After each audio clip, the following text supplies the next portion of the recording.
Waxaan gudagalaynaa qaybtii labaad ee sheekadii ku saabsaneed basaaskii dunida dhan ka yaabiyey.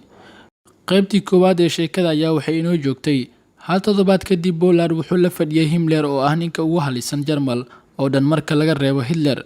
Wadahadalkii markuu dhammaaday Poland wuxuu ahaa mid u shaqeeya basaasiinta Jarmalka balse aan si toos ah uga mid noqon. Wuxuuna noqday tiftif aad loogu kalsoon yahay si aan hore u dhicin siiba markii dagaalkii labaad ee adduunka bilowday sanadii 1939. walaalka ka filayo inaad subscribe u saarto haddii aad u diido wali waxan baad samaysay marka subscribe saar. Bye bye. Febraayo 1941 ayaa waxaa loo diray Ingiriiska iyadoo la eegaya inuu aad ugu wanaagsan yahay af Ingiriiska iyo asagoo ah basaas aan caadi ahayn. Wuxuuna ka degay Ingiriiska 29 bishii Febraayo asagoo sita wixii cadeen ah uu u baahnaa. Wuxuuna iska dhigay kabagada Irelandis ah. waxaa iska soo daba dhacay markuu Ingiriiska joogay warbixino uu soo dirayay oo xambaarsan arrimo muhiim ah taasoo ka yaabisay cajabna gelisay Hitler qudhiisa. waxaana intii uu joogay Ingiriiska uu soo gudbiyay warbixino badan oo xasaasi ah isagoo xogta ka keenay xitaa gudaha sirdoonka iyo madaxda qaar ee Ingiriiska. waxaa taa ay keentay in loo bedelo Poland ayaga xiisadu aad uga kacsan tahay iyadoona loo bedelay dhanka iyo Ruushka. Poland aad ayuu ugu fiicnaa afka Ruushka, tintiisa iyo indhihiisa buluugga ah iyo duubkiisa cad ayaa aad ugu kaalmeeyay inuu si fiican u dhexgalo bulshada Ruushka. heerka uu ka taagnaa Poland Jarmalka ayaa keentay in gujis Jarmal ahi uu halis isgeliyo oo uu u dhowaado xeebaha Ingiriiska iyadoo xilli dagaal lagu jiro si uu u qaado basaaskan halista ah kuna celiyo Jarmalka kadibna uu aado dhanka iyo Moscow. bishii May 1941 ayuu ka citimay Moscow. sida caadada ahayd qof kasta oo dadnimadiisa ay sareyso wuxuu kasbadaa nacab. sidaa darteed rag ka mid ah sirdoonka Jarmalka ayaa la yaabay ninkan afafka badan aad u yaqaan heer sarena sidaa dhaqsaha badan ku gaaray 30 sanana ay wax yar u heliyaan. sidaa darteed waxay dib u raadiyeen oo u furfureen galkii warbixinta nololeed ee Rudolf Gelin Poland iyagoona u baaray si taxadar badan. yaab iyo ama kaag ayaa la arkay waxaana soo daba dhacay warbixino xiiso leh oo laga helaya keedka warbixinada quseeya Rudolf Gelin isla markaana loo yaqaan Poland. waxaa la ogaaday in aqoonsigiisii xubinka ahaanshaha xisbiga ee Poland ay ahayd been abuur si xirfad leh loo sameeyay. magaca Rudolf Gelin qofkii lahaa la ogaaday inuu 10 sano ka hor ku dhintay shil baabuur balse qofka hadda wata oo kalsoonida madaxda kasbaday inuu yahay mid aan la aqoon meel uu ka yimid isla markaana aan la garanin xitaa wadanka rasmiga ah ee uu dhashay.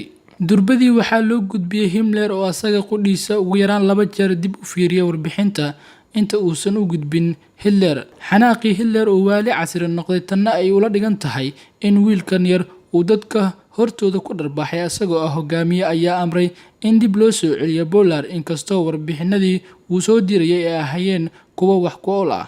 haddana waxaa amar lagu siiyay inuu dib ugu soo laabto laguna yiri basaas kale ayaa soo socda oo ku bedeli doona. balse Poland ayaa ahaa qof aad u fikir badan isla markaana mar walba dareemi kara halista ku soo wajahan. Poland wuxuu dareemay in halis soo socoto inkastoo uu warceliyay hogaankiisa una sheegay in uu sugayay imaatinka basaaska imanaya kadibna soo baxaya oo Berlin ku soo laaban doona.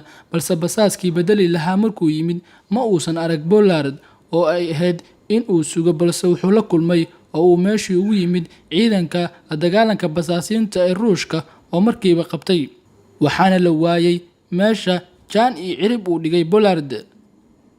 dowladii Jarmalka oo aan waali aan caadi ahayn qaada ayaa amartay basaasiinta oo dhan in la soo helo Poland iyagoo wili ka yaaban warbixinadii uu soo diri jiray oo dhan ay sax yihiin. markay dib ugu laabteen warbixinadiisa oo dhan mid khalad ah ay ka waayeen basaasna aan dartii marna loo qaban kan u dambeeyay maahine.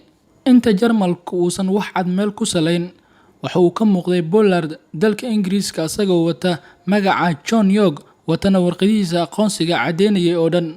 isla xilligii basaasiinta Jarmalka ay raadinayeen Poland wuxuu fadhiyay xafiiska sirdoonka Ingiriiska MI6 asagoo u bandhigay inuu kaalmeeyo.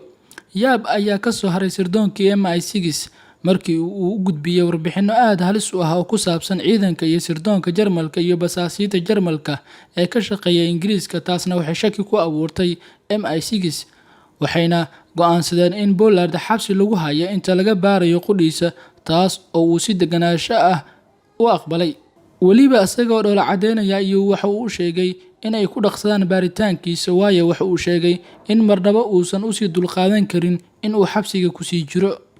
Sidii caadada ahaydba MI6 waxay fatasheen meel kasta si ay u helaan wax ku saabsan Pollard, ilaa arrin kadis ah oo ay timid maalin maalmaha ka mid ah.